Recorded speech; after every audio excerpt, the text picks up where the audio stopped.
Hi, everybody, and welcome to the Perpetual Protocol Community Call number 51. It's great to have you all here, and really excited for this week's call. Bunch of crazy news as usual. The crypto world never fails to deliver on the wild news. And on the call today, it's myself and your other favorite co-host, Houston. How's it going, Houston? What's up, everyone? Always happy to be your wingman, Lee. Well, it's great to have you as a wingman, and I'm looking forward to being your wingman in the future as well. There you go. We were supposed to have Leonie with us today, but she is actually at an in-person event. So if you're in Berlin, I think it's in Berlin, right? You should head out to that event. We'll be covering it a little bit later in the call. So if you're not in Berlin, which I expect is pretty likely, then stay tuned, and we'll be talking about that later in the call. All right, so we'll start off with some news like we always do. I guess the big news in the last couple of days is the excitement around Ledger hardware wallets. And a lot of hardcore Ledger users had a bit of a surprise about security assumptions they thought existed that may not. Anyway, I guess it's still being worked out. Houston, are you a Ledger user? Unfortunately, I am a Ledger user. Now I'm kind of, wondering if I should actually move funds off of those things or not. Maybe it's too early, but it seems like they really shot themselves in the foot with this kind of this proposal. So it hasn't rolled out yet, right? I think it's still a plan upgrade or feature. Yeah, I guess it's not so much the feature itself as it is the possibility of such a feature. I guess a lot of people weren't expecting that one. But, I guess for the folks who haven't been watching the news, Lee, what exactly is the big deal about their announcement or this leak that came out about their plans? Right. Well, the plan basically is that they are offering a new backup method for your seed/private keys. And previously, I guess a lot of Ledger users believed, like maybe more technical Ledger users would have assumed that there was no way that the private key could be removed from the device. There's a thing called the secure element in the device, which is the thing that generates the key and stores the key and controls all interaction with the private key. And generally, the idea is that the key never leaves this secure element. But if you're able to back up your key on, other places, then does that not mean that the secure element there is a way to update the firmware such that the secure element will give up the private key? Wow, yeah.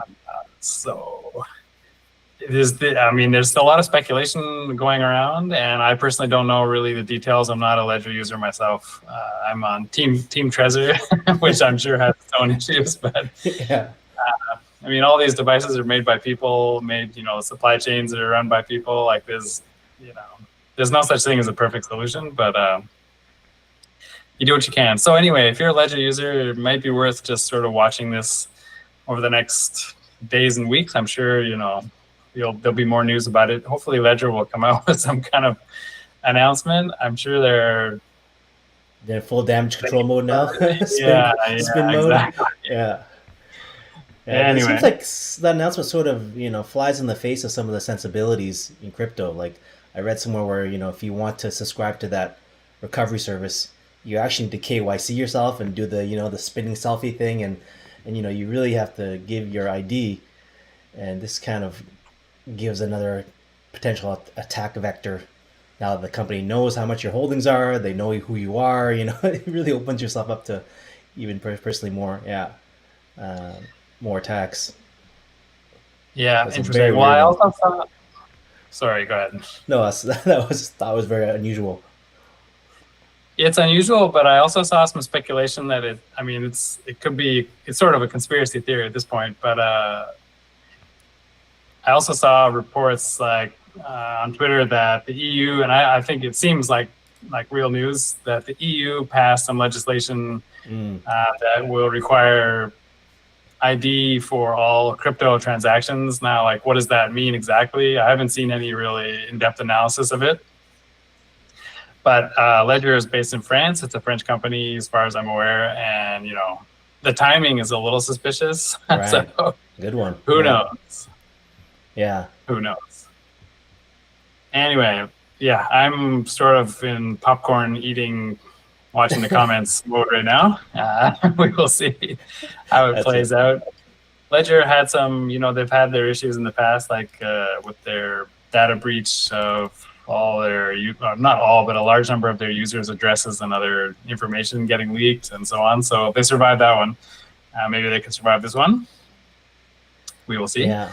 And the good news is that, I guess what gives me a bit of a reprieve is that at least they never acknowledged that they've been hacked, right? So that's the in terms of fund safety, I think I still feel okay, but the stuff around it makes me feel like we're maybe heading in a weird direction. Yeah, we'll see. We'll see. Yeah. Still a lot of speculation at this point, but definitely some excitement. So yeah, besides that, EU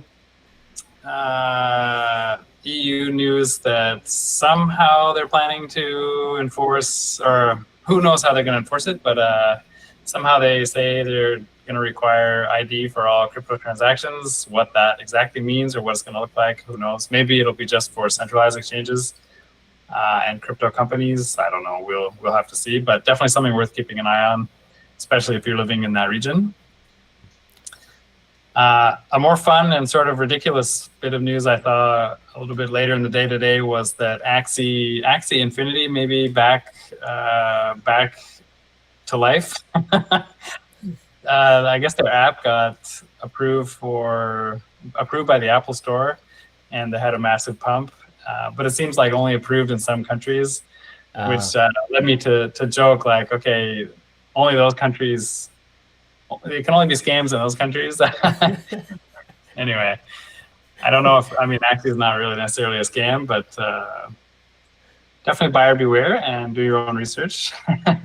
Who's playing Axie still? I didn't even realize people were still playing it.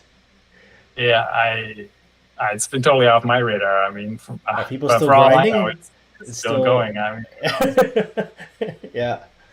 Maybe it's still big in those countries. I don't know. I do have some friends. I think it said Latin America and Southeast Asia, maybe. I forget. I have some friends in those countries. They have not mentioned this to me. So it's definitely not a major craze, but we will see. It's got a good... Baron Wizard says in the chat that it's got a good runway. That's why. Yeah, I think they got a big war chest over there at Axie. So I think, they're still building over there. Okay. Yeah, I personally never got into Axie. Yeah. No, me neither. We definitely had some team members at that time who were kind of into it, but yeah. Yeah, I missed the boat. I could have picked up some cheap ones early on, and then I just put it off. And then I came back again. I was gonna do it. And I'm like, oh man, now I can't buy them. They're way too expensive. I can't justify it. And of course, they went up another 10x from there. And then I'm like, okay, I'm never gonna touch this thing ever. I'm way too late now. Well, apparently it's $1 now. So yeah, if you just like it based on the cute factor, maybe you can consider it. But this would be a good time to remind everybody that anything we discuss on the call is not financial advice. You should always do your own research and investigate fully any product or protocol that you plan to invest in, and never invest more than you can afford to lose. That includes the perpetual protocol itself, of course, and any platform or product that we offer. All right. Especially Axies. Don't pile in all your your hard-earned money into Axies. Yeah. Well, who knows? It could work. Well, the non-financial advice I'll give is don't buy it. Anyway. All right. So let's get started on the call part of the show.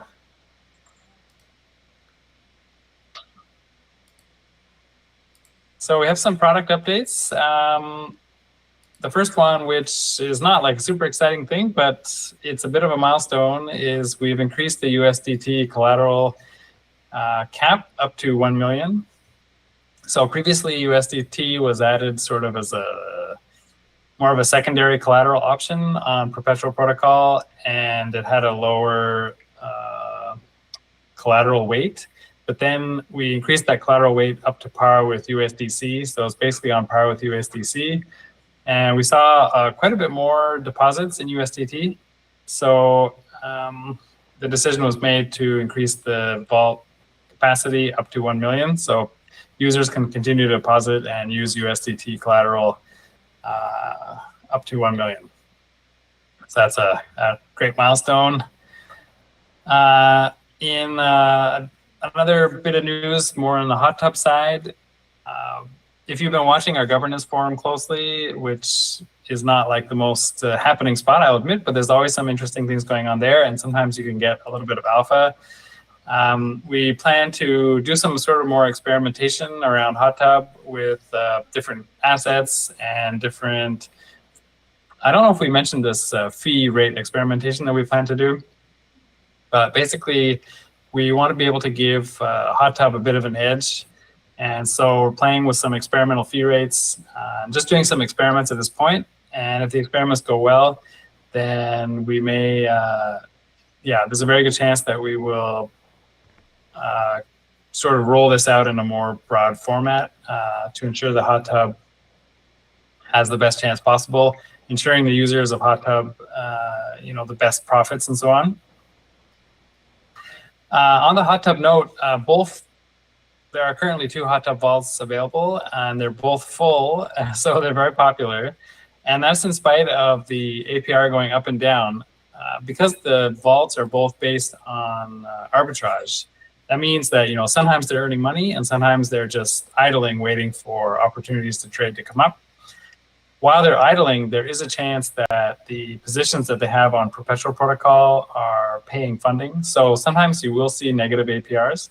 But we highly encourage you to zoom out. You can check the chart. Each vault now has a performance chart that you can look at and see the performance over time. And there's a lot of discussion in the team recently about okay, how do we show the performance and make sure users understand the best way to take advantage of the vaults. And one comment I heard that I thought was really smart is don't try to time the market. It's better to have time in the market. So the more time that your capital is in the vault, the better chance you have of catching one of those volatile moments where the income is higher. So that's really our goal with the hot tub, is you can put your funds in there and they're warm and happy, and you just have more of a long-term strategy, and that gives you the best chance of catching one of those higher income moments in between the slightly slower moments. So yeah, highly recommend you check out the vaults performance charts that are on the vault pages. If you, for some reason, can't find the performance charts, definitely let us know in Discord. Should be fairly easy to find, but we'll let our design team know if there's any issues with people finding the charts. All right.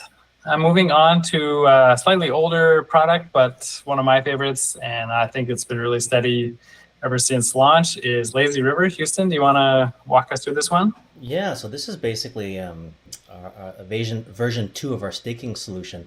And so Lazy River, it's been already 8 months since it rolled out, and it's been very, very consistent. So as you can see by the stats there, 584Ks of fees distributed back to perp holders. So it's been a really nice way to passively earn some of those perp fees just by holding and staking your perp.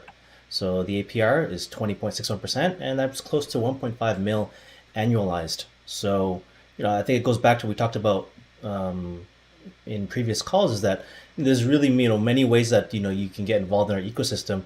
Obviously, we have traders in our ecosystem. We have folks who are investors. We have folks who are maybe kind of maybe in the middle. But we have these different I guess you could call them different ways of interacting with our perpetual ecosystem. You can either trade, you can market make. You talked about the hot tub. If you're a little bit not so active, and here's the most passive way, right? Just take your perp. If you're a perp token holder already, stake it, and then just sit back and earn those fees that come in from the protocol. So I think it's it's working pretty well, and it's really nice that it's obviously on OP versus having to eat some of those fees that we had previously when it was on mainnet.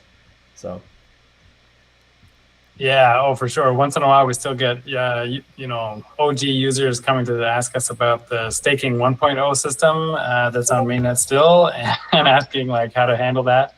Yeah. And it's, yeah, really a bit of a nightmare. At the time of launch, like we did not imagine that fees would go as high as they did, and even, and remain high until now, basically. Yeah. I guess there were a few moments, in the last few months where you could get transactions in at super low rates, five DWAY or something like that. But it's been rare, unfortunately. So yeah, being on OP is like a huge bonus. Yeah. And I'll just make a couple of side notes. For Lazy River, actually something that's pretty exciting for me is like Hot Tub and Lazy River actually have a link, because Hot Tub is effectively a user of Perpetual Protocol and it's making trades on Perpetual Protocol.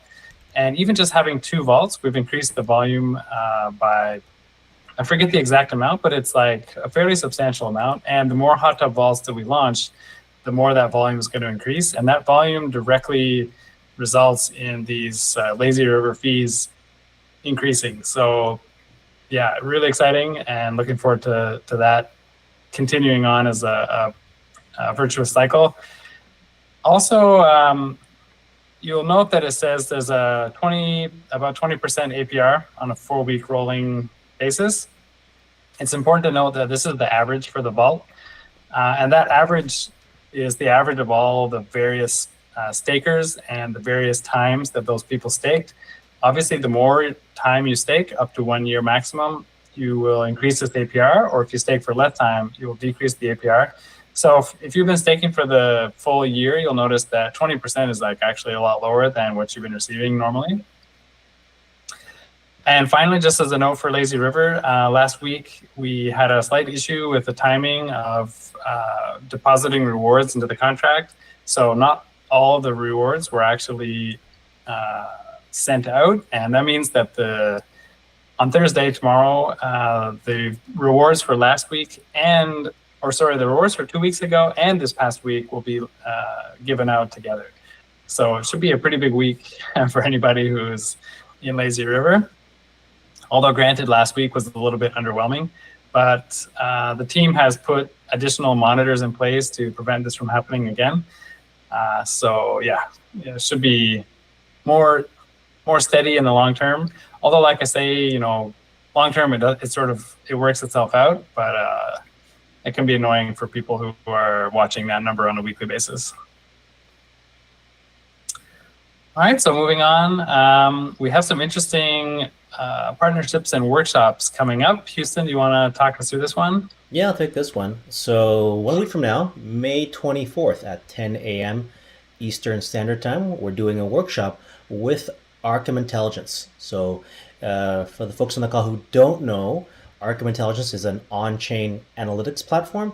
Think of it more like something like Nansen versus a Dune. Dune is more like writing queries to allow you to query data, whereas this is more of a visualization tool that allows you to do on-chain analysis.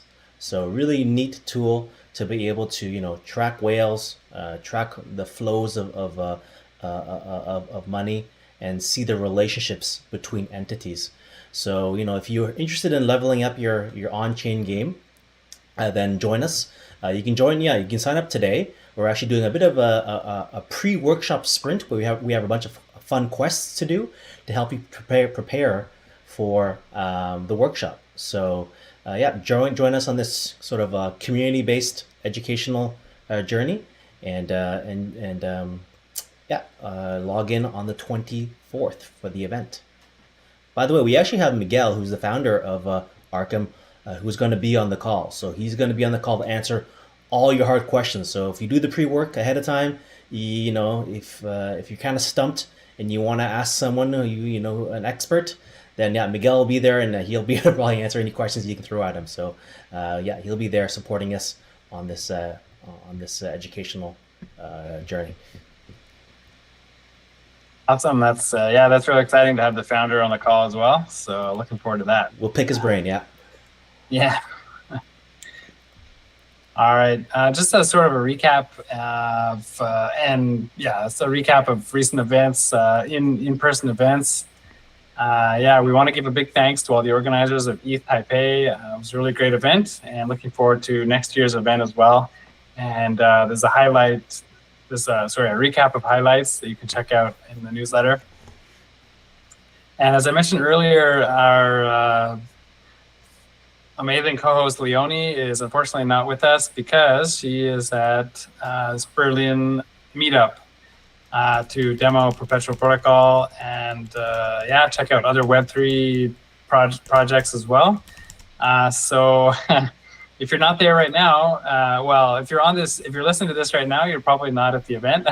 So we'll just, hopefully check out the next one. But apparently they're getting drinks and pizza for free. So a little bit sad to miss that one. Also, coming up, we've got our content writer, Jamie, who will be in Amsterdam for a talk. So that's pretty exciting. If you happen to be in that corner of the world, highly recommend you check it out. If not, I'm sure there'll be some follow-up afterwards. So keep an eye out for that as well. All right, I'll just keep rolling on here. We've got 2 governance proposal temperature checks that recently passed. And this is pretty exciting as well. So one of them is sort of a sort of slight remix of an earlier proposal to fund a support team. Obviously, user support is super important for any company, and that, DeFi is no exception. We do have a bunch of support people already who I think would do a pretty good job. If I may say so myself, we do our best to provide user support, as best as we can.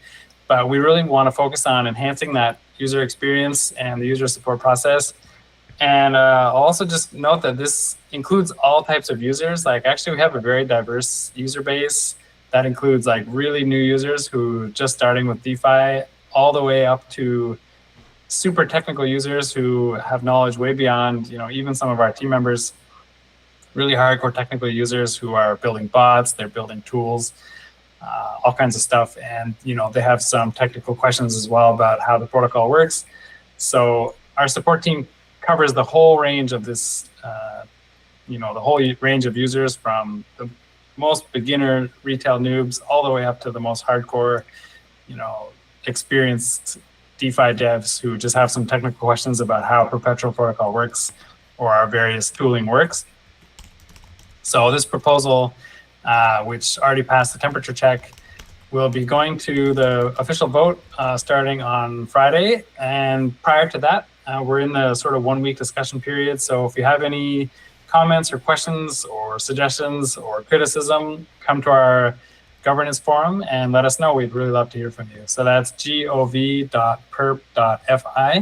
and you'll see the proposal in the proposal section.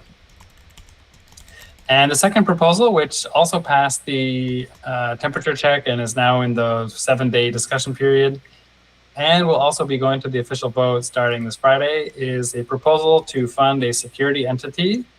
So up until now, a lot of security operations have been funded directly by the team, and we're looking to sort of expand this and revolutionize it a little bit and make it into more of like an independent entity, and have it funded by the DAO as well to ensure that the funding is, able to continue uninterrupted. Since security is such an important element of any financial enterprise, and I would say most important in DeFi, where basically everything is happening in public and accessible to anybody. So that opens up a lot of surface area for attacks and exploits.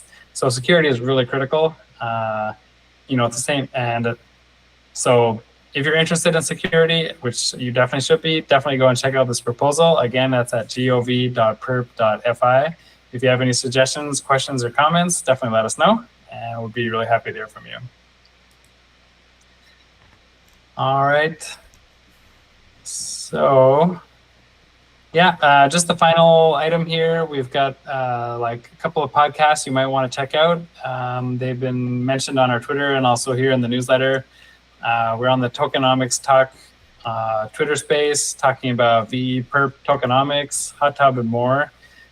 So definitely check that out. If these topics are of interest to you, or you're a Tokenomics Talk listener, then that'll definitely be of interest.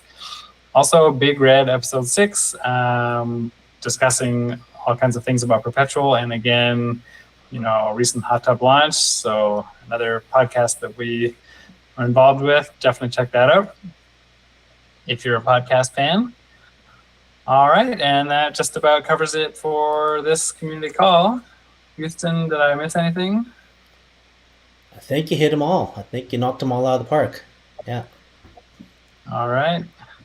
So I see people speculating that there's only 5 listeners because Leonie's not here. Definitely possible. Actually, these days, a lot of the views we get are from after the call is already finished. Yeah.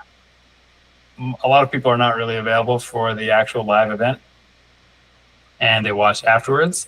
So, and plus, we just get to hang out. I mean, even if there's like 5 people, we want to hang out with you guys. I want to hang out with Houston and whoever else can join us. So it's totally worth it. Yep. All right, Houston, do you want to drop the NFT? You bet. Let's do it. So in a few moments here, I'll drop the link to the NFT in the chat pod. As always, the link is embedded in a Google form. It's a feedback form, and we'd be happy to get your feedback on this call to see how we can improve, how we can make things better, and what you'd like to see. So I'll drop the link now, and the link to the NFT is inside that form. It's the first link in the form. Click on it, and you can claim it on Galaxy, our partner for doing these NFT drops, these OAT drops. The OAT, as I mentioned in the last call, is now on AVAX. So if you're wondering where it is and which wallet it's on, it's going to be in your AVAX wallet. Okay. So yeah, if privacy is important to you, always practice good wallet privacy, and most importantly, you gotta enjoy the oat. I enjoy oats every morning. So a little brown sugar. Actually, no. Not even. Too sweet for me. Yeah, I'm sweet enough already. Nice. Yes, you are. All right, I'm showing my age here. All right, so we'll open it up for questions before I embarrass myself further. See if we have any good questions. I think the most interesting question I saw so far is, when will you visit Nigeria? And this is a great question. Actually, we have a bunch of perp friends in Nigeria that I'd like to meet very much. So far, I haven't had the opportunity, but yeah, it's definitely a possibility one day.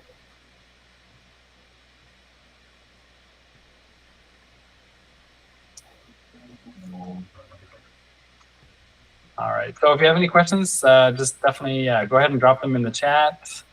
Although, as noted, there are not a huge number of people chatting so far, or not a lot of live viewers, so I'm expecting a relative minimum of questions. Let me just check out the Discord. Yeah, one thing I will note on a sort of side note is definitely be very cautious about joining new Discords, and especially Discord verification bots. There's been a lot of exploits using verification bots to steal Discord users' authentication tokens. So yeah, it's a bit of a scourge, especially in the DeFi space where Discord security is like pretty important. We've had some users, not really our own users, but we've seen people get funds basically scammed. So be very cautious.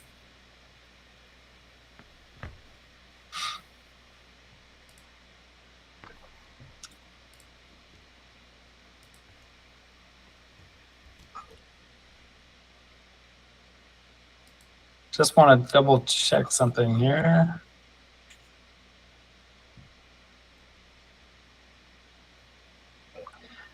Yeah, another big item coming up is Optimism Bedrock. So it's a very exciting update that's happening, and Optimism has announced a date on which it's going to happen, which is June 6th.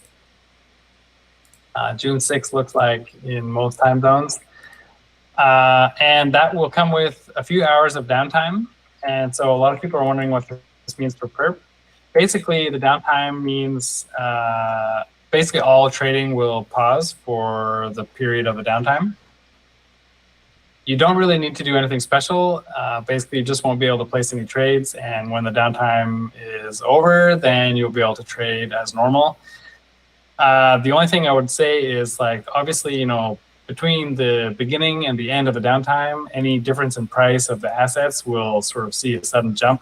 So if you are using higher leverage, I highly recommend you add some more collateral to your account or reduce the leverage in some way. You know, I would recommend a target of being 2x, 3x leverage max, or even lower if you're conservative. Although if you're conservative, you probably aren't trading with a lot of leverage to begin with. Yeah, so that would basically be the general advice that we're giving. Obviously, if you're like super conservative, you might go so far as to actually bridge your funds out of Optimism for the period. We don't expect any major upsets or issues, but this is DeFi, you just never know.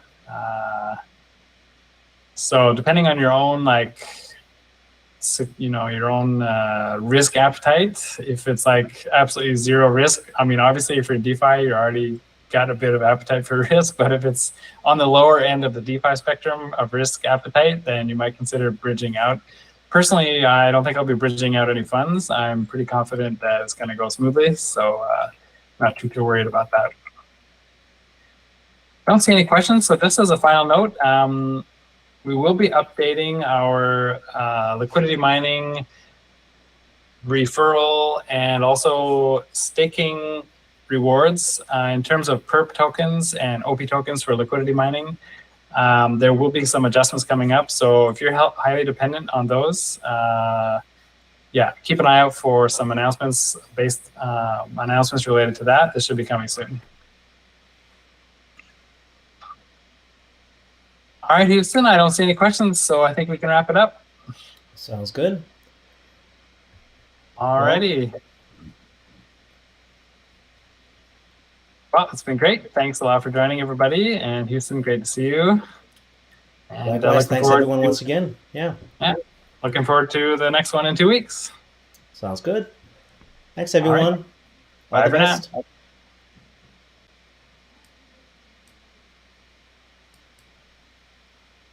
Okay, and we